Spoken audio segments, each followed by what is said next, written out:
โอเคพี่น้องเอ้ยเนาะต่อจากคลิปที่แล้วเนาะหลังจากที่รอคอยถาทางในบ้านมาทางในบ้านมาเพิ่นก็เฮ็ดลงมือปุบปับเลยพี่น้องเอ้ยโอ้ไวว่ะพี่น้องเอ้ยตั้งใจจนบ่ทันเออยับมาไอ้รถ16เช้า15 คูณ 16อ้าว15 คูณ 16โอ้สบายดีเด้อทางในบ้านในบ้านก็มือบ่ว่างพี่น้องเอ้ยได้เกาะใช่ไหมฮะเอาดิต้นนั่นแหละบายดีโอ้ยสบายดีโอ้โดยคักแล้วมาก็เห็ดปุบปับเลยจะเตรียมตัวในบ่ทันบ่พอนเลยแบบกระทันหันเลยมันเห็ดนี่น้องไงโอ้ได้หลายเติบแล้วนี่เนาะแต่ว่าอันเวิร์กสิท้ามันทางเจ้าของดินนะพี่ดูนั่นนึงเรื่องหนทางเที่ยวนี่สิมีปัญหาบ่มื้อหน้ามื้อในบ่มีออกปานนี้เลยเด้อเนาะโอเคพี่น้องเอ้ยบาทนี่เนาะพี่น้องก็สิเป็นขั้นตอนของอันผู้หับก็คือทางน้องลินดาและกัญญาเนาะเส้นหับเอาพี่น้องเอ้ยบาทนี่จะหน่อยมงเล็ก1หั่นเล็ก1เทียนหน่อยไม่มงเล็ก1น้อยป่ะให้เขียนตาเลย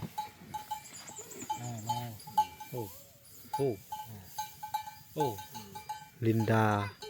น้องลินดานางลินดางามว่ะลายมือเพิ่นอยู่ห้องได้ก็บ่พรเป็นผู้อันหับห้องพี่น้องเอ้ยคือขับตาคันยมุดเนี่ยมันคือตัวอาการเบิ่นับรถ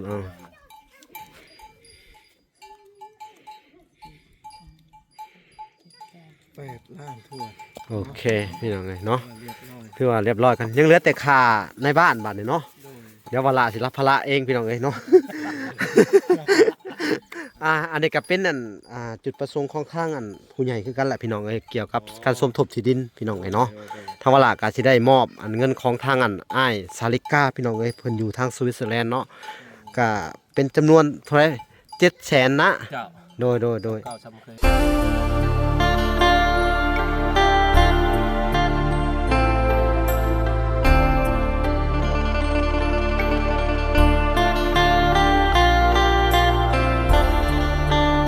โอเคพี่น้องเอ้ยเนาะต่อจากคลิปที่แล้วเนาะหลังจากที่รอคอยถาทางในบ้านมาทางในบ้านมาเพิ่นก็เฮ็ดลงมือปุบปับเลยพี่น้องเอ้ยโอ้ไวว่ะไวอะไรเนาะพี่น้องเอ้ยตั้งใจจนบ่ทัน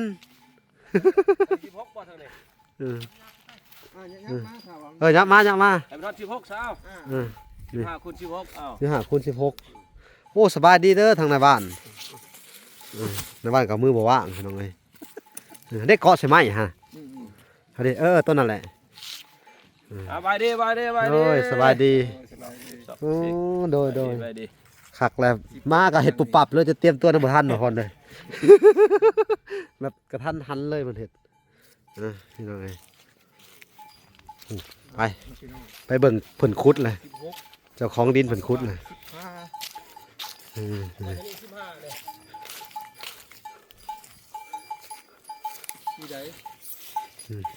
แดนนี่เกือบพี่น้องพอเนาะฟาดพอดีนะพี่น้องโอ้พอดีจูกับดินบ้านหลังนี่เนาะอันนี้มันเป็นจังไดบ่พรบ้านหลังนี่คือเขาถามเจ้าของดินก็อาศัยเขาอยู่กันอาศัยเจ้าของดินนี่อยู่กันเนาะอันนี้ก็เป็นครอบครัวหนึ่งเนาะที่น่าสงสารด้วยกันเนาะน้องยังนะตัวนี้น้องไก่ทองครอบครัวน้องไก่ทองนี่มีหลายคนเลยเพื่อเห็นอยู่พี่น้องเลย3-4 คนอ๋อพอดีชุดแดนอันนี้เลยเอาดิวัดเลยพี่น้องไหว้ว่าเลย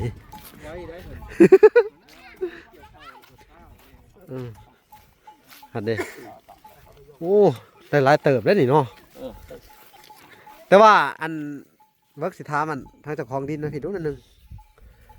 เรื่องหนทางเที่ยวนี่สิมีปัญหาบ่มื้อหน้ามื้อในบ่มีออกปานนี้เลยเด้อเนาะโอเคพี่น้องเอ้ย16มัธยาใช่ไหมฮะ ต้องย่วยตัดตัวหนึ่งย่วยออกข้างบ่แบบนี้เพื่อให้มันเนาะมันเป็นเรือนหลังนี้ก็เป็นดินเขาคือเก่าพวกนั้นเขายืมปุ๊บซื่อ ถ้าบ่เป็นยังเนาะ ๆเขายามใดก็คันเขามีดินเขาก็ย้ายอยู่แล้วแม่นบ่ บ่แบบว่าบักเทื่ออนาคตบางเทื่อยันมีแบบว่าผู้ใหญ่เพิ่นซอยเรื่องตะนงตะนางลักหัวสินะเผื่อมีเนาะบ่พร ก็น้อยหนึ่งบ่เป็นยังเนาะล่ะ บ่เป็นหยังหรอกเนาะโอเคซะแล้วแต่ ไปน้อยหนึ่งเนาะ แต่ว่าเฮือนนี่เขาคือสิบ่มีโอกาสได้ย้ายแหละเพราะเขาก็บ่มีเฮือนหลังบ้านหลังนี่พี่น้องเอ้ย เราขยับ đó có phùa mua cái phùa đây dài đồng เออ chỉ tạo viếng tạm mẹ เออ nhảy phùa chỉ là phùa phùa เออ đúng à là cái nhâm này là cái tệ nhang chỗ nào ก็คือสูตรมาอีก เออนี่ อีกับบ่เป็นยังน้องพี่น้อง nó bởi cái cô tệ cái nhà chị on lên chị tao về chị kiến phía chợ mà cái nào chơi rồi không cô tệ nhà chốt nhà rồi là cái chốt lời nụ ôi chị nói hệ tộc lòng chị on lên là cái tí nhá mình phải hệ tao về chị on lên phía chợ cái nào เดี๋ยวไปตะวันดูน้องคิดไปอายเอาตังดอก đằng trước kìa มาออกเห็ดเพลงโคตรเด้อ thì bốc nó บ่เอาเยินออก16 nãy nãy cái cây này tất cả 16 rồi nè 15 bớt vào บ่เอามันทนเอายาวออกไปนี่มันเอา16ก็ได้อืม sút cho bớt cái không có tệ nhà bớt cái này บ่เป็นหยังซะเอออันนี้มันถึกดินซื่อต่อไปก็ต้องให้เขาหยับย้ายแหล้วเนาะแต่ก็บ่ฮู้ว่าพี่น้องเอ้ยในอนาคตว่าเพิ่นสิมีดินอยู่หรือว่าพวกนี้ก็ได้ บ่มีให้ก็อยู่ก่อน ให้เขาอยู่ก่อนว่าอันนี้เจ้าของที่ดินเพิ่นเว้าเลยเนาะ sút cho cái ha vào đấy này ฮอดแค่16น่ะ มึงแล้ว คุณเลยพี่คุณพี่ แต่ต้องแค่อยู่ได้เนาะเผื่อมันเป็นสี่เหลี่ยม บ่ฮาคุณก็ได้พี่อย่ามันย่วยออกมาพี่ได้พี่ตกพี่ได้นี่พี่มันตกพี่เสิ่งพี่นี่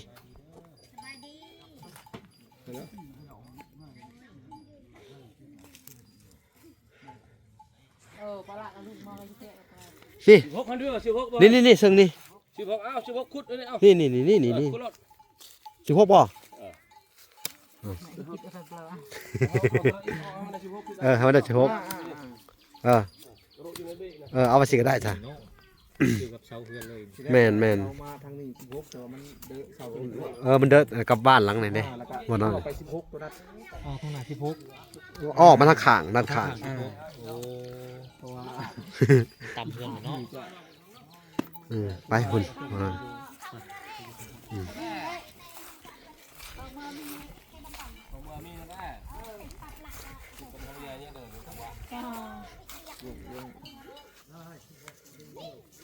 ห้องกว่าเกาะทะเลได้เนาะอ้าวยักมาคนนึงยักมานี่ทำสื่อก็ได้ นั่นแหละ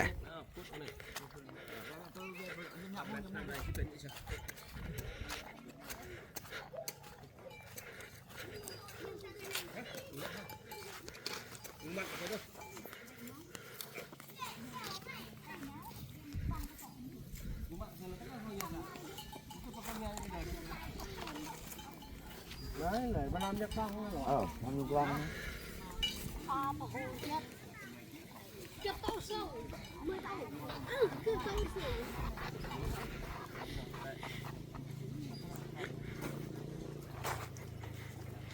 nhá bên chưa cả nhỉ tiền tạm cái dùng này tết nấu dùng này thì tao bên ọt เอาไปจับอีกบ่สลัดบ่ dùng này là thịt không nhá nổi chỗ tay nhá nụ thằng này là chỗ tay nhá bảo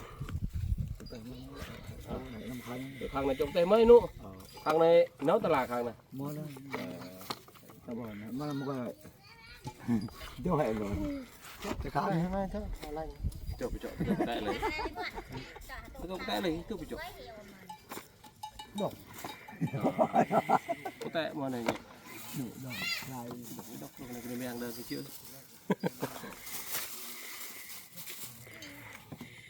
โนแตมที่บอกตะวันตก ของเงี้ยบ้างได้ปะ เขา ของนัก เขาตาที่โหด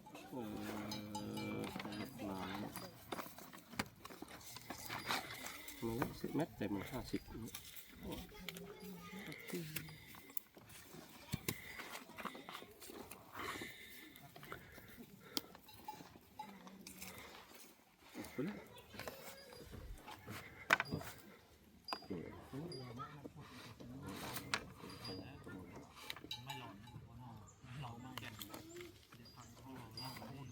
ขารถแก๊สตะคุยทะเลนะที่พระราวะก็จมเลยเริ่มแล้ว ใส่จะได้หน่อยไปถ่ายมาไปลงนี่ก็โอ้ย หมดไปอยู่แล้ว ประมาณนั้น ลงตรังโดนเลยตะยังไงเนี่ย สบายดีน้องลินดา อยากจะเจอทะเล เป็นจังได๋บาดในความรู้สึกของเฮา ดีใจ เนี่ยก็ คือเห็นทางในบ้านเห็นทางอันเจ้าของที่ดินเพิ่นมาเนาะดีใจ ได้ละได้ ที่ได้ดินบ้านนี่เป็นของตัวเองแล้วบ้านนี้เนาะถือว่าได้แล้วเนาะ โดย บ่ต้องห่วงพี่น้องเอ้ยได้เรียบร้อยแล้วเนาะตกลงปลงใจกันเรียบร้อยแล้วเนาะมีแต่ว่ารอเจอหน้าบาดาลอีกต่อไปพี่น้องเอ้ยบ้านนี้เนาะ มากันไหนบ้าง อืม นางลินดากันยา ด่ากันยาว ใส่ซื้อบทซองเลยป่ะ แม่นใช้ซื้อว่า2เลย แต่ว่าให้น้องเซ็นเองเลยลายเซ็นน้องเลยอืม โอนนี่ก็แต่เงี้ยนุแล้วก็กูแต่ นั่งนี่เลยทำมาก็อยากลายเซ็นเลยระเบิดลายเซ็นให้ระเบิด เฮียบ่เข้าใจเฮียบ่ เฮ้ยอ่อน ยิ้มลำถ้วยลูกสวัสดี สบายดี กันยา แรงเป่าสบายดีเด้อเด้อ สบาย สบายดี อืม บ่อเนี่ยมันแต่งให้โจ้ ไหวอยู่เดี๋ยวก่อน ร้านมันแต่งให้โจ้มันจะ คือต้องเซ็นให้น้องเพิ่นเซ็นเบิด2คนเนาะ แม่ บ่พรอืมแล้วก็ผู้รับห้องก็คือทางบ่พรนี่แหละพี่น้องเอ้ยบ่พรเซ็นเนาะ ลินดา มันด่า นี่บาทบ่ เจาะเยบานแต่อย่าพื้นตัวแย่แย่ ไปแล้วนะมันแต่งเก่า นะเนาะ ลินดากันยา ลิ้นบ่ ลินดาน าง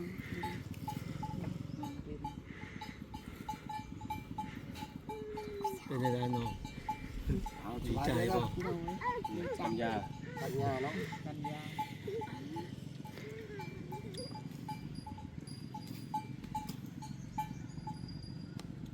รีบเด้อ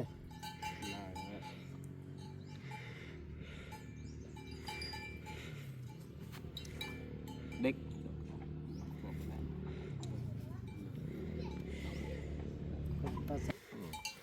พี่น้องเอ้ยอันนี้ครับเป็นนั่นน่ะใบซื้อขายที่ดินพี่น้องเอ้ยเนาะทางในบ้านเพิ่นก็บันทึกการซื้อขายเนาะระหว่างเจ้าของดินกับมันกับน้องแล้วก็ทางอันผู้รับห้องพี่น้องก็คือน่าจะเป็นทาง ยาวลื่นเลย บ่พรนี่แหละเขาไปเซ็นพี่น้องเอ้ย ตัวกระเหลืองยาวอยู่แล้ว สวัสดีบ่พรสวัสดีบ่น้อยสวัสดีเด้อเนาะ เดินออกในติดกับเลย มื้อนี้ซื้อน้ำเย็นให้เพิ่นเนาะ จบไปเนาก็ได้เลยเตะพิเผ็ดจบ ผู้สำหรับ นั่งก็จะแบบ เอาพี่น้อง นั่งก็ไป บ่พรก็สิบ่พรก็สิเอาน้ำให้เนาะ ร้อยบอกว่าได้พลังเนาะ อืม พลังหมดก่อน ก็สลัดว่า หลันเลยมึงเลย ขาดฮ้อนๆเอ้าบ่พรเติมพลัง ขอบใจขอบใจขอบใจร่ำรวยร่ำรวย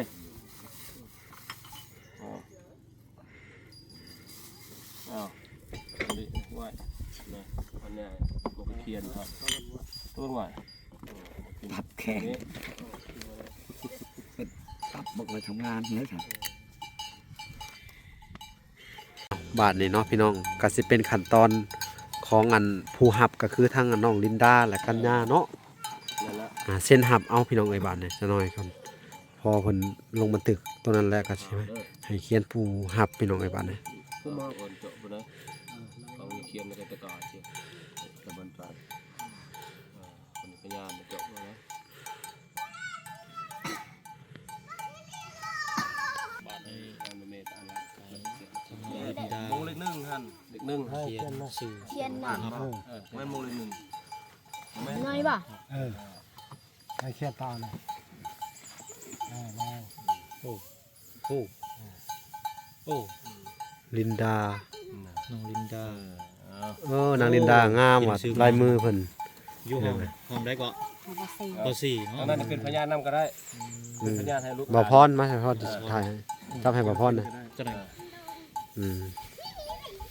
ป .4 น้องอันลงลุมเนาะนึงน้อง เออ กันยาเนาะ กันยาออนเลยฮะออนเลยละเบิ้ลเล่นใจบ่มั่นใจ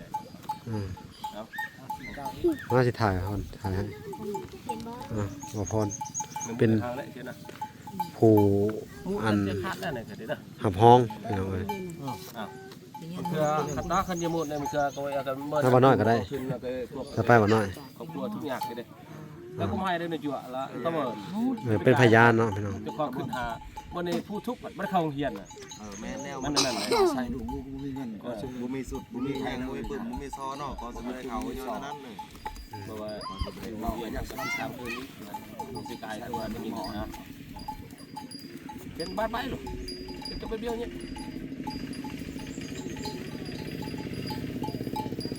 อันนี้มันมี2ใบเนาะบ่พรคือใบหนึงนี่เก็บไว้ทางในบ้านบ่ฮะแล้วก็ใบหนึงเก็บไว้น้ำน้องเนาะ ธรรมดามันก็ใบหนึ่งให้ผู้เจ้าของดินพี่และใบหนึ่งให้ผู้ ชื่อ ผู้ซื้อ อ๋อว่าซั่นบ่อืม ให้ทางนี้ก็รักษาไว้ให้ทางนี้ก็รักษาไว้ อืม วันดีบ่อยเขารักษาไว้เป็นให้ลูกเขารักษาไว้ให้ เออ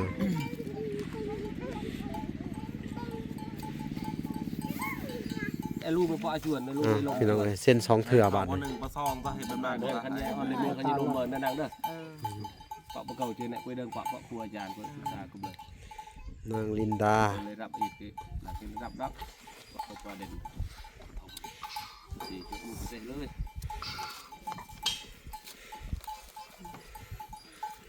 จะเป็นที่สอง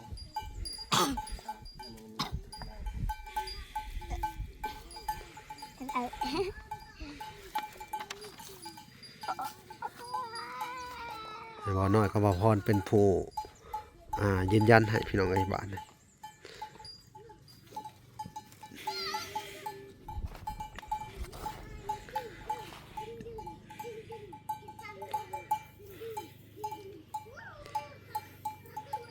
อ่อน ใส่กล้องบัดนี้เป็นกระทรวงกล้องกล้องขยาย อันนี้แค่เด้ออันชิบเข้าเครื่องคนนั้น ข้าพเจ้าในบ้านลำถ้วยเมืองสนบุรีไทยสวรรณเขตได้เฮ็ดใบโอนดินให้แก่นางออนมือนิเศษอายุ35ปีอาชีพเฮ็ดนาจึงเป็นประชาชนบ้านลำถ้วยเมืองสนบุรีไทยสวรรณเขตได้โอนดินให้นางลินดากับนางกัญญาอายุ12 บวก 8 อาชีพเฮ็ดนาบ่ได้ใส่ว่าเป็นประชาชนบ้านลำถ้วยเมืองสนบุรีไทยสวรรณเขต มีจำนวน ดังนี้ลงยาว 16คูณ15 16 คูณ 15 ลงกว้าง 15 ลงยาว 16 ลงกว้าง 15 ทิศตะวันออกติดกับดินแม่เพชร ทิศตะวันตกติดกับนางดินนางอ่อน ทิศเหนือติดกับดินเท้าเท้าทิศใต้ติดกับดินนางอ่อน มูลค่า มีมูลค่าในการโอนดิน 8 ล้านกีบส่วนดินดังกล่าวนี้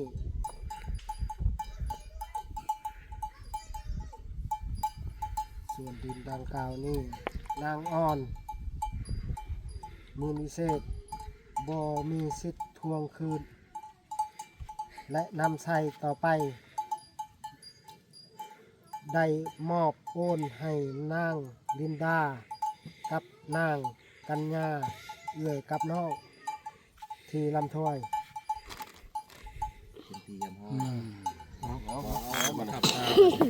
มีแต่รอในบ้านเป็นทับตาบ้านในบ้านใหญ่ ใส่แล้ววันที่ ทับปากทับตาบ่ได้เนาะ ในบ้านมันมีคำหนึ่งอ่ะเสียวได้ตีตาในบ้านเลย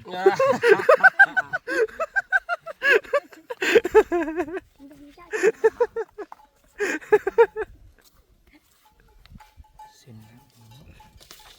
นนะ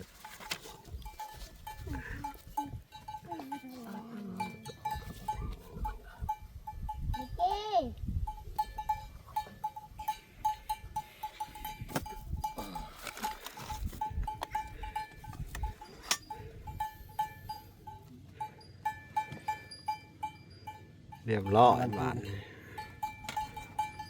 อะไรนะ ถูกไงวะ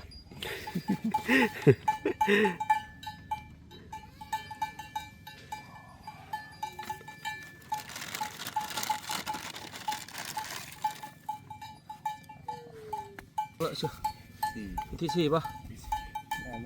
ที่สี่ ที่สี่เดือนตัวฮะ เดือน11 เดือนสิบเลย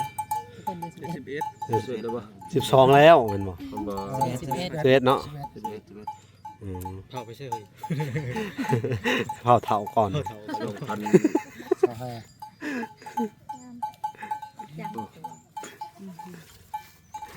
ค่อย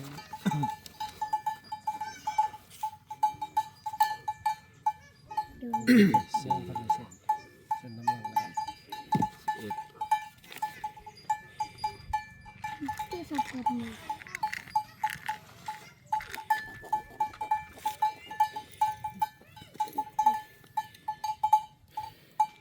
สิบแล้วค่ะ เขียนอะไรแล้ววะ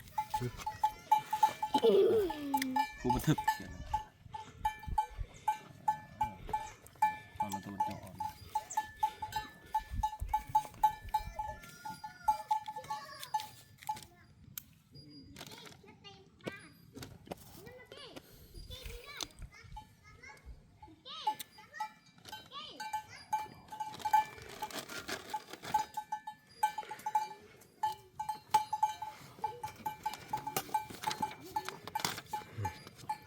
นี่ครับเซ็นใบมอบกรรมสิทธิ์เนาะบ่พรก็ถือว่าน้องๆเพิ่นมีสิทธิ์แบบเต็มที่เลยใส่ที่ดินพี่น้องเอ้ย นับทีวี แล้วแต่น้องเพิ่น นาทีนี้เป็นต้นไป เอาก็ถือว่าดีใจนำเด้อลินดาดีใจนำ โดย เนาะเพิ่นจะได้ความรู้สึกเขาตอนนี้ ดีใจหลาย ตื่นเต้นอยู่บ่ โดยดีเต้น อืม เข้าท่าจน พ่อแม่เฮายังบ่มีให้ซำนี่เนาะ ก่อนบ่มีเลย เอาดีมุกดีใจนำเด้อสู้ๆต่อไป โดย ในส่วนของหลังจากนี้เนาะพี่น้องเนาะ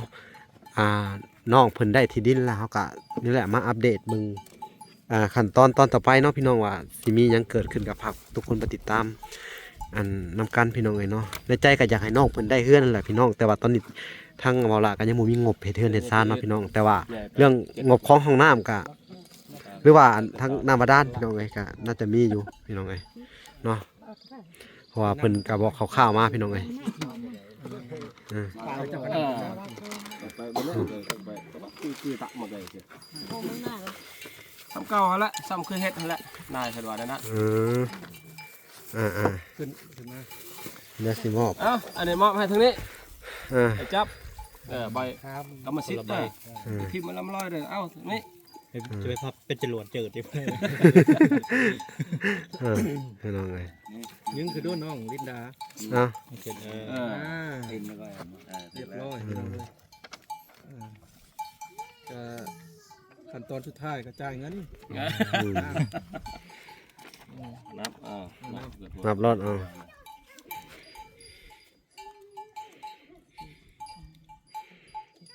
8 ล้านทั่ว โอเคพี่น้องเลยเนาะ เรียบร้อย คือว่าเรียบร้อยกันยังเหลือแต่ค่าในบ้านบัดนี่เนาะ